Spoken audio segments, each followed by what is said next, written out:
कुठे गेला धर्माबादचा खादी ग्राम उद्योग भंडार आणि काय होणार कोट्यावधी रुपये शुल्क असलेल्या या जमिनीचं? नमस्कार, लोक कल्याण समाचारमध्ये मी आपला सगळ्यांचं स्वागत करीत आहे.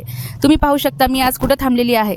हे एकेकाळी धर्माबाद येथे लोकांना रोजगार भेटावा म्हणून सरकारनं स्थापन केलेलं खादी ग्राम उद्योग भंडार होतं. पण वास्तव्यात आणलेलं हे उद्योग अचानक बंद पडल्यामुळे इथल्या जनतेचा रोजगार हा ठप्प झालेला आहे. पण या खादी ग्राम उद्योग भंडारास पुनर्जीवित करण्यासाठी कुणीही लक्ष देत नाहीत. लोकप्रतिनिधी आणि प्रशासन जाणून बुजून याकडे दुर्लक्ष करतात की काय, हा प्रश्न इथल्या जनतेला पडलेला आहे. हा प्रश्न सोडवण्यासाठी आता कोण पुढाकार घेणार याकडे जनतेचं लक्ष लागलेलं आहे. तसेच हा उद्योग जेव्हा चालू होता त्यावेळेस या गोदामामध्ये अनेक वस्तू होत्या. त्या वस्तूचं काय झालं याचा देखील खुलासा आजपर्यंत झालेला नाहीये.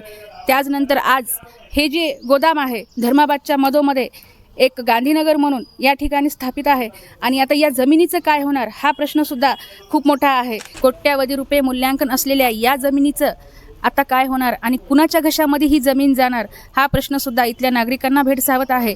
मोठे मोठे नेते फक्त धर्माबादमध्ये येऊन ज्यावेळेस शेतकरी मेळावा असेल किंवा रोजगार मेळावा असेल किंवा कोणती निवडणूक असेल यावेळेस सरकारच्या तिजोरीतून लाखो रुपये खर्च करून फक्त मोठे मोठे सभा घेऊन आश्वासनं देतात की धर्माबादच्या नागरिकांना आम्ही रोजगार देऊ. पण अद्यापही इथं कुणीही रोजगार आणलेला नाही. उलट जो रोजगार होता तो रोजगार बंद पडलेले आहे. त्या रोजगाराला सुद्धा चालू करण्यासाठी कोणी पुढाकार घेत नाही. सरकारच्या तिजोरीला चालना देणारा हा व्यवसाय होता. अचानक हा व्यवसाय बंद पडला.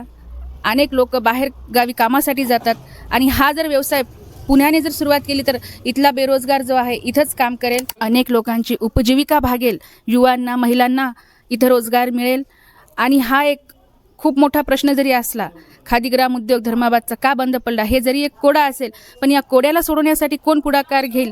प्रशासन आणि लोकप्रतिनिधी घेतील का पुढाकार?